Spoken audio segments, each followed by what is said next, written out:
I love you. I love you.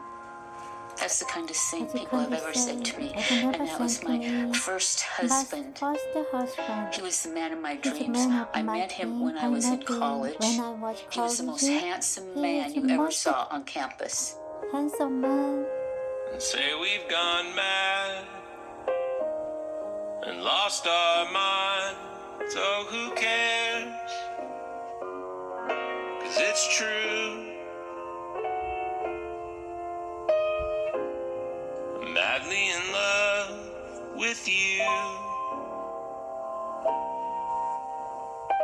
Jack was my love of my life. Love of my He life. died He of a heart attack, At a heart attack. just like that, when he was 29 years old. 29 years old. And I always miss I him. always miss him. He's still in my He's heart. still in my heart. I never got enough I of got him. enough of him. I never get I enough of never the ones get that enough I of the love. ones that I love. Madly in love with you.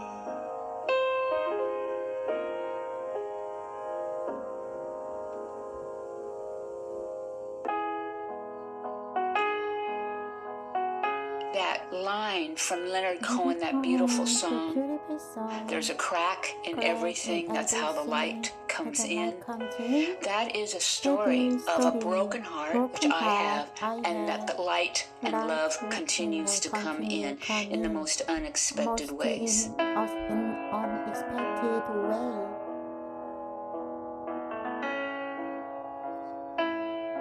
Jack dying. Jack died. That sent me on the process of discovering how is it possible that you can have a broken heart and you can still love life? How is that possible?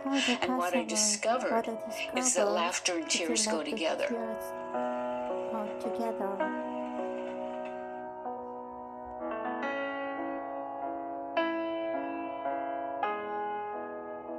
If you have ever cried so hard you laughed, or laughed so hard you ended up crying, you know they are totally related. And if you squelch your tears, you will squelch your laughter. They go together.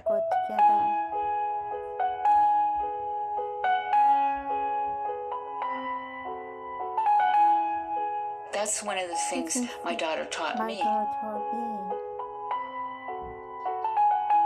It took me a very long time to allow my tears to come, and they always came in private because nobody cried around me. The message in those days was go on with your life.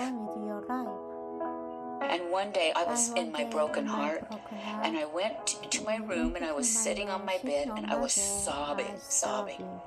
And she came in, and she grabbed my head. My head was bigger than her whole body, and she put it down on her shoulder, and she patted me. And she says, Mom, it's okay to cry. You just go ahead and sit right here and have a good cry. But Mom, do you mind if I shut your door? Because you're really bothering me. That's what I mean about laughter and tears go together. And so that little girl taught me something. Our children are here for a reason, to teach us the ways of the heart, the things that we have forgotten.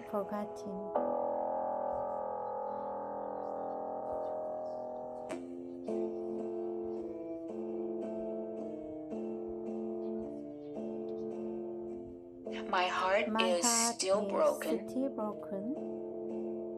It never goes away. You cannot fix a broken heart. You can only love your broken heart.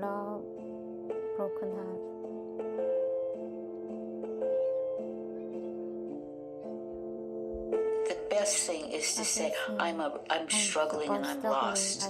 And you can start saying that out loud.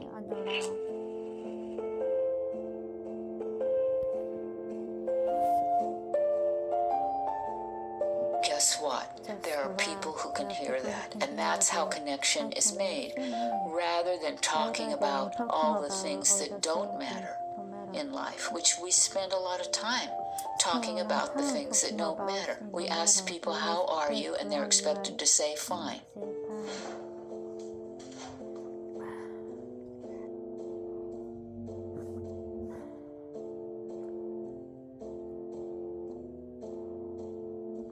people are craving connection and meaningful conversations.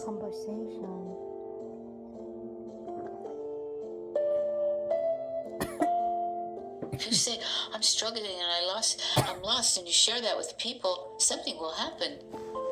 Or if there's nobody to share it with, there might not be anyone to share it with, so you can share it with yourself. You can say, I'm struggling, I'm lost, I don't know what to do. And you might feel that way for a while, but it will go away if you can tell the truth. The truth will set you free. I was raised by a fundamentalist Christian. The truth will set you free. And I think it's true. I don't know. I don't know if it's true or not. I just know that it makes me feel better to believe it.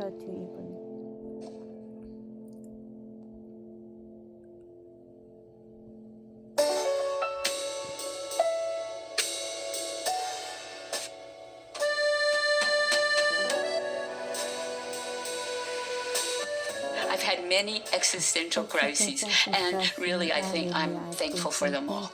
It's not easy to go through them, but that is what life is about. Life is very difficult. It's also wonderful.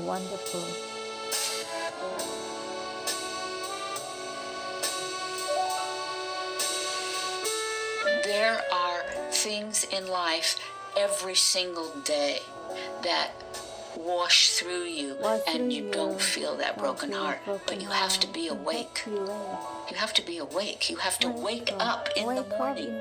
You have to wake up. You have to say, it is today, and there are good things that will come today.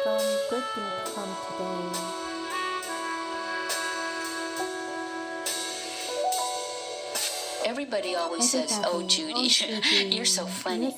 You're so funny. You're always so optimistic. One of my friends says, I don't know, you always see the best in everyone. I say, why not? I know that they're brokenhearted. Why don't I see the best in them? Why don't I say something to them that makes them laugh? And now that I'm almost 80, I'll be 80, starting my 9th decade in just a couple months. I am funnier. I'm getting funnier every year. And I get sadder too. I call myself a broken-hearted optimist, and I am proud of it.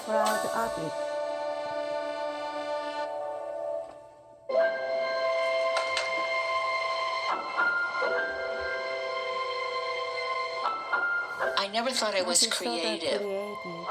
Well, if I thought I was creative, it was a secret that I had to myself. I didn't tell anyone I did creative things because I compared it to what they might be doing, and mine was nothing. It still is nothing. If you ever compared it to somebody, it would be nothing, but I don't bother comparing anymore.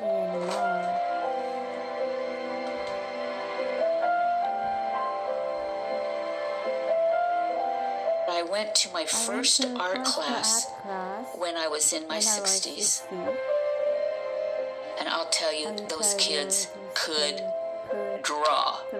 I couldn't draw. And I sat there the first day, and I said, I can't come back to this class. I'm never going to be able to draw.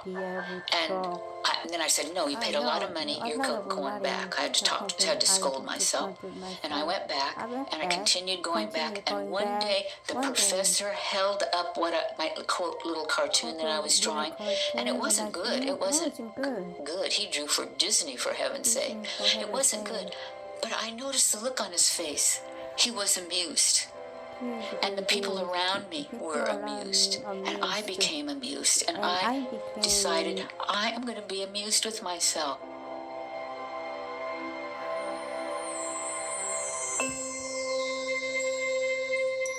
Being a doodling person, a person who doodles, brings me so much joy.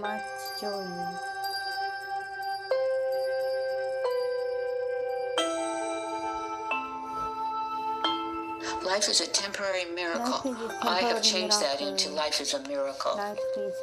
These are my doodleosophies. I'm happy for no good reason, and I'm happy for every good reason.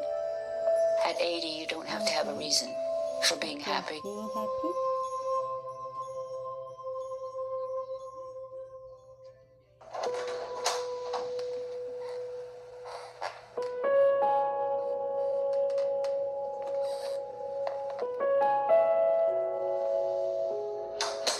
death is coming. Death is coming. And when you can say that out loud to yourself, that is complete freedom. Complete freedom.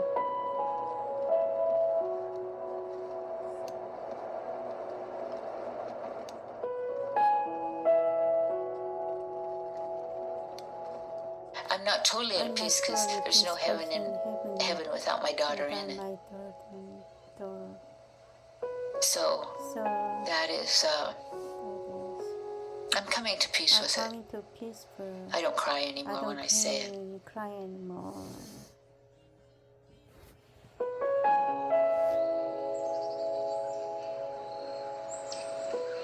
I've never said that sentence to her, but her and I have talked a lot about my dying.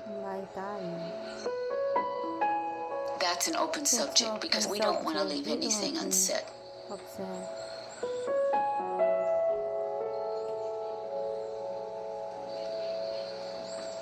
I told her, my only wish left is that I die before you do. And if I'm dead and you're alive, be happy for me. Celebrate.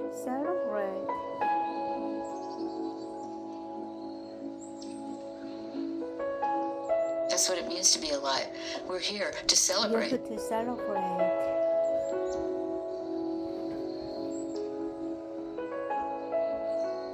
We have no idea what this planet is. I mean, the scientists seem to know it's something about something, you know, but I don't understand it. People don't understand why. They don't even know how. It's a mystery, a total mystery. It's the greatest mystery there is. What are we doing here and why are we dying? Why do we have to die and leave the people we love? It's a total mystery. So we need to celebrate that we have the blessing of being in the midst of everything that's going on, and we need to celebrate it.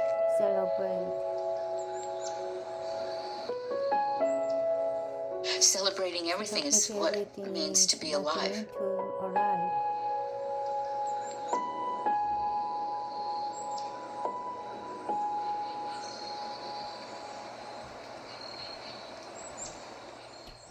Thank you so much